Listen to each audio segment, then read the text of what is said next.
올해 3월부터 시진핑 국가주석의 1인 독주 체제에 대한 균열 위기가 관측됐다는 이야기가 들려오고 있습니다.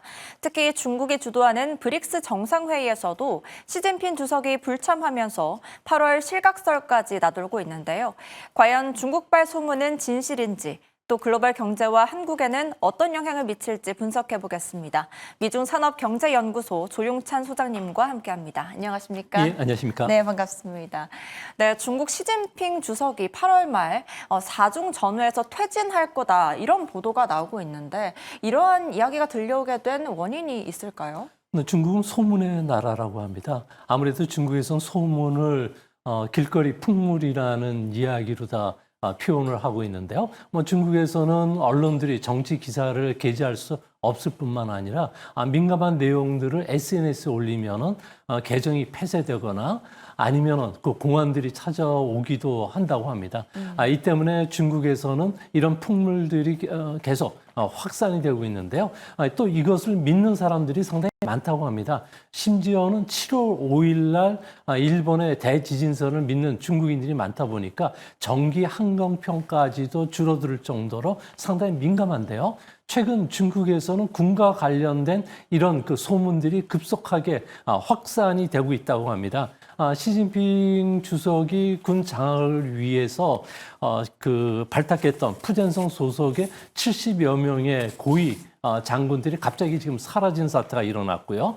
2022년 10월 달 시진핑 상기와 함께 출범했던 중앙군사위의 7명 중에서 3사람이 실종 내지 실각 그리고 사망하는 사태들이 일어났기 때문에 그렇습니다. 이뿐만 아니라 중국에서는 시진핑에 대한 건강 이상설이 계속 불거지고 있는데요. 5월 말부터 2주간에 걸쳐서 일체 그 활동 동향이 보고되지 않을 정도로 이상한 사태가 일어났고요. 이번에 브릭스 정상회담이 오늘까지 개최되는데 여기에 시진핑 국가주석이 처음으로 참석을 못했다고 합니다. 이뿐만 아니라 베이징을 방문하는 외국 정상들과의 회담에서도 다른 사람이 나갈 정도로 건강 이상설이 악화되고 있고요. 이런 의문에 또 불을 붙인 것은 6월 4일 날 루카센코 벨라루시 대통령이 시진핑을 방문했는데 이상한 그 현상들이 일어났습니다. 정상회담인데도 불구하고 장관들이 참석하지 않았고요. 중국의 불문율이라고 할 수 있는 가족들과 저녁 식사를 함께하는 그런 모습도 비춰지고 있다는 겁니다. 이를 두고서 실각과 관련된 이상한 이야기들이 나오니까 푸틴 대통령이 벨라루스 대통령을 중국에 보내서 그간의 사정을 들어본 것은 아닌가 하는 이런 억측들이 계속 나오고 있다고 합니다. 네, 다양한 이야기들이 들려오면서 이러한 이야기가 덮어지고 있는 것 같은데 아까도 말씀하셨지만 2023년부터 불어온 군부 숙청 칼바람에 주석의 측근들이 잇따라 실각된 것도 사실입니다. 군 장악력을 잃으면서 이렇게 퇴진할 거라는 말이 나오게 됐는데 일단 앞으로 지도부의 구성이 어떻게 바뀔지도 궁금해요. 네, 중국 지도부 같은 경우는 주계장막이 쌓여 있어서 절대 외부에 노출이 지금 안 되고 있습니다. 이 때문에 상당히 억측들이 많은데요. 이거와 관련해서 트럼프 1기 행정부 때 NSC 보좌관을 지냈던 마이클 플린 같은 경우에는 자신의 그 SNS X에다가 시진핑 실각설을 주장했는데요. 이 그 주요 근거는 시진핑의 측근이 허와이동이라든지 마오 같은 경우에 장유사의 그 권력을 뺏기 위해서 그 강하게 한번 나갔었는데 군부 장악에 실패했기 때문에 그렇다는 이야기를 했습니다. 마이크 플린 같은 경우에도 이제 앞으로 포스트 시진핑 시제에는 중국 권력 그 서열 6인 딩춘상이라고 하는 국무원 부총리 그리고 천진익 상하이시 당서기 그리고 장요시아 군사의 부주석이 유망하다는 그 뜻의 그 사진을 게재하기도 했고요. 대만 자유 15 같은 경우에는 현재 그 시진핑 같은 경우에는 허수아비로 지금 전락이 돼 있고 또 본인의 퇴임을 전제 조건으로 해서 딩생상을 총서기로 앉히자는 안들이 있었고 또 후진타오가 밀고 있는 그 천진익 같은 경우에는 총리로 그리고 군부 실세인 장류샤 같은 경우는 군사위원회 주석을 해서 집단 지도 체제를 유지 않을까 하는 이야기도 나오고 있고요. 다른 보도에 의하면은 좀 비교적 온건한 왕양 전 정엽 주석 그리고 후추나 부주석이 포스트 시진핑 시대에 좀 부각이 될 가능성이 있다는 이런 이야기가 있습니다. 누가 되든지 간에 시진핑의 권력은 지금 이상한 상황으로 지금 추락하고 있는 상황이고요. 또한 장류샤 군사의 부주석은 향후 실세로 부각할 것은 분명해 보입니다. 다양한 유력 후보들이 거론되고 있는 가운데 포스트 시진핑의 유력 후보로 한 명이 정해지지 않는다면 그리고 예상 외의 인물이 등장해서 정치 혼란이 발생한다면 중국 경제는 어떻게 될지도 궁금한데요. 네, 중국 경제는 외부 충격이 무척 강한 그 구조를 갖고 있고요. 내부 정변이라든지 정정이 발생하면은 중국 경제는 그야말로 혼란에 빠졌던 사태들이 상당히 많습니다. 아무래도 1인 독재 지배 체제다 보니까 의사결정이 신속하면서 국제금융 위기 같은 사태가 터지면은 상당히 연착륙이 쉽게 진행이 되고요. 자유민주주의 국가 같은 경우에는 상권 분립이 되어 있기 때문에 의사결정까지는 상당히 시간이 걸리기 때문에 그렇습니다. 이런 장점이 많은 중국 같은 경우에도 내부 정정이 심해진다든지 권력 투쟁 기간이 좀 더 길어진다면은 아무래도 인사 회오리 태풍이 계속 불 수밖에 없고요. 또 반대파가 집권 세력을 누르고 정권을 잡았을 경우에는 아무래도 부정부패 척결 명목으로 인해서 실종이라든지 실각 이런 사태들이 상당히 많이 일어날 수밖에 없지 않나 봅니다.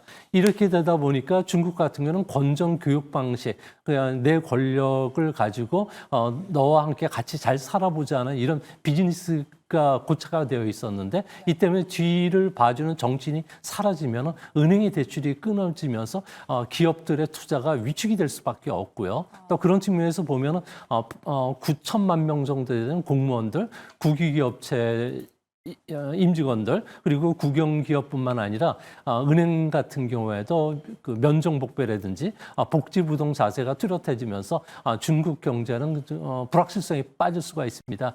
이런 상황 속에서 개인들 같은 경우에는 중국에서 초호프 심리라고 그러는데요.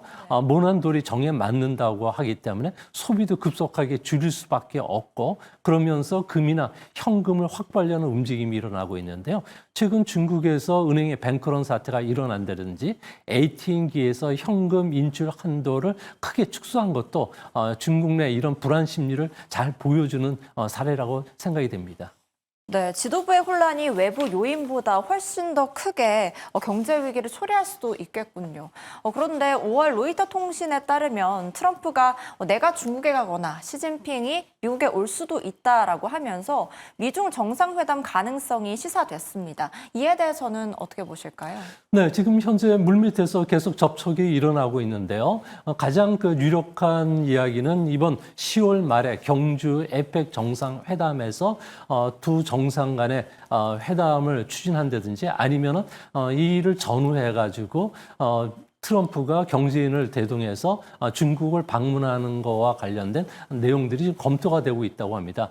중국 같은 경우에는 9월 3일 전승절 80주년 열병식에 트럼프 대통령을 초대했는데요. 만약 트럼프 대통령이 베이징을 방문하게 된다면은 중국과 러시아 그리고 미국 정상이 역사적인 회담이 될 가능성이 큽니다. 하지만 자유민주주의를 대변하는 미국 대통령이 권위주의를 대변하는 중국을 방문하는 것에 대해서 미국인들 같은 경우는 77%가 반중 정서가 강한 상태이기 때문에 이를 실현되기는 상당히 어려울 것으로 보여지고요. 또한 미국이 초청했던 9월달 유엔 총회 80주년 행사와 관련해서도 중국 같은 경우에는 무역협의 그리고 히토리 문제, 티통 문제가 해결되기 전까지는 미국 정상과 대화를 가급적 피한다는 원칙이 있기 때문에 그런 측면에서 보면은 이번 10월 말 경주에서 열리는 에펙 정상회담이 오히려 미중 정상 간의 회담이 될 가능성이 있지 않나 보여집니다. 네, 그렇군요. 그런데 이제 미국 및 우리 증시도 회복세를 보이고 있는데 중국 증시는 글로벌 증시에서 약간은 소외된 모습을 보이고 있습니다. 하반기 증시 전망은 어떻게 보시는지 반등 가능성은 있는지 궁금해요. 네, 올해 상반기 같은 경우에는 미중 간의 그 갈등이 상당히 고조됐고요. 또 정책과 관련된 불확실성이 높아지면서 전 세계 글로벌 자금들이 중국과 그리고 미국 증시에서 이탈하고 신흥국 증시라든지 그리고 금에 대한 투자 비중을 상당히 높인 것은 사실입니다. 이제 하반기 들어와서는 조금씩 달라지고 있는데요. 지난 6월 달 9월과 10일 사이에 런던에서 제2차 그 장관급 회담이 있었습니다. 이 이후에 지난주에 중국 반도체 설계 소프트웨어와 관련해서 미국이 판매를 허가가 났는데요. 이로 인해서 중국 증시가 조금씩 상승 흐름을 탔습니다. 하지만 본격적인 상승 흐름을 타거나 글로벌 투자 자금들이 유입되기 위해서는 다음 주에 발표되는 2분기 GDP 성장률에서 대미수출 감소분만큼 다른 쪽의 경제 지표가 좋아지면서 연착륙할 수 있다는 징후가 나타나야 되겠고요. 또 7월 말 예정되어 있는 당 정치국 회의에서 미중 간의 무역 협의와 관련된 뚜렷한 방향 설정, 그리고 8월 말에 있는 그 사중전에서 권력 투쟁과 관련된 구체적인 연착륙과 관련된 징후들이 나온다면 중국 증시가 회복이 되겠지만 그렇지 않았을 경우에는 장기 조정이 좀 불가피하지 않을까 보입니다. 네, 그렇군요. 그렇다면 중국 지도부가 교체될지 시진핑 국가주석이 계속 유지를 할지 아니면 미중 회담이 성사될지 아무것도 모르는 이 상황에서 우리는 어떤 부분에 가장 대비가 필요할지도 궁금해하실 것 같아요. 네, 현재 그 베이징에서 나오는 이야기들 그리고 워싱턴 쪽에서 나오는 정가에서 나오는 이야기들은 액면 그대로 받아들일 필요는 없을 거로 보여집니다. 현재 중국에서는 파벌 싸움이 진행되는 것은 사실이고요. 또 포스트 그 시진핑 시대에 대비하기 위한 여러 가지 작업들이 지금 진행되는 것도 사실입니다. 시진핑 주석의 건강 이상설로 인해서 앞으로 후계자 선정은 이제 불가피한 상황이 되는데 이제 문제는 중국 내 정쟁이 좀 심화된다면 마오쩌둥 말년의 4인방과 인포 간의 권력 투쟁이 벌어지면서 인포가 비행기를 타고 가다가 사망하는 사건이 일어났는데 이런 그 불상사들이 일어날 가능성이 있지 않나 보여집니다. 우리나라 측면에서는 중국과 관련해서는 내년도 그 경착륙과 관련해서는 위험성이 있으니까 중국과 관련된 무역 의존도를 좀 축소하고 기업들 같은 경우에는 만약의 경우를 대비해서 플랜 B 전략도 세워두시는 게 중요하지 않나 생각이 됩니다. 네, 의존도를 낮추고 플랜 B를 한번 세워보자라는 말씀 주셨습니다. 지금까지 시진핑 국가주석의 독주체제 균열이 관측되면서 이와 관련해 중국 지도부의 현 상황과 우리나라에 미칠 영향까지 살펴봤습니다. 오늘 말씀 감사합니다.